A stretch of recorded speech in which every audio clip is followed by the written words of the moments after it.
जय श्री गणेश। आज गणेश चतुर्थी एक दिव्य मुहूर्त आपण हृदय में गणेशंकर एक मधुर स्मृतिर छाप को छाड़ा चाहूँगी। जेपरी बसंतर प्रथम फूल हृदय को आनंदित करे सेहीपरि गणेशंकर रूप आमर आत्मा को जागृत करे। तांकर हसमुख मुह, बड़ कान, छोट आखि सबू एक दिव्य कविता भली। आज तांकर जीवन किछि भावनात्मक शिक्षा संपर्क में आलोचना करिबा जहा आपणक मनरे एक अनंत प्रेमर स्रोत प्रवाहित करिवो।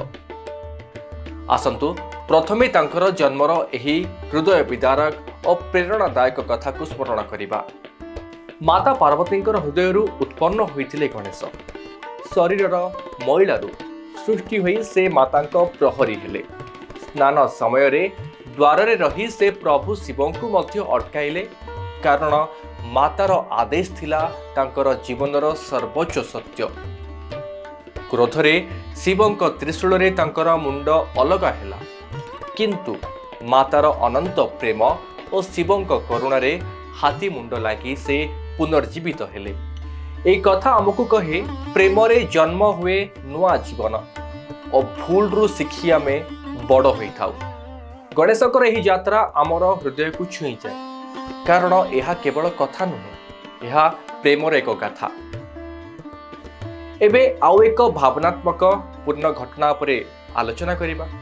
पृथ्वी परिक्रमार प्रतियोगिता। कार्तिकेय द्रुतगामी मयूर रे उड़ी गले, किंतु गणेशंकर हृदय रे थिला माता पितांक प्रति अनंत भक्ति। से केवल चारि पाखरे घूरी कहिले आपण माने ही मोर विश्व। एही सरल भावना रे से विजयी हेले। यह आमको कहे जीवनर बड़ यात्रा नुहे गुरुत्वपूर्ण होउची हृदयर भक्ति और बुद्धिर मधुरता। आपण कल्पना करंतु गणेशंकर सही मधुर हस जेतेबेले से माता पिता को प्रणाम करुथिले। यह आमर हृदय को भरी देउची प्रेम रे। महाभारत लेखनर कथा आहुरी भावनात्मक। व्यासंक सहित गणेशंकर संयोग एकाग्रतार एक दिव्य उदाहरण। से एक दांतरे लिखिले महाकाव्य, प्रत्येक शब्दर अर्थ हृदय रे ग्रहण करी। यह आमको शिखाए ज्ञान केवल पढ़िबा पाई नुहे, अनुभव करिबा पाई।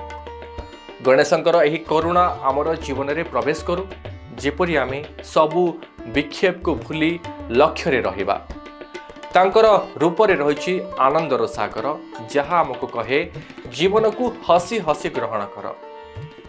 गणेशंक ठारू शिखिबार एही भावना गुड़िक प्रेम, नम्रता, धैर्य, ज्ञान आमर आत्मा को आलोकित करू।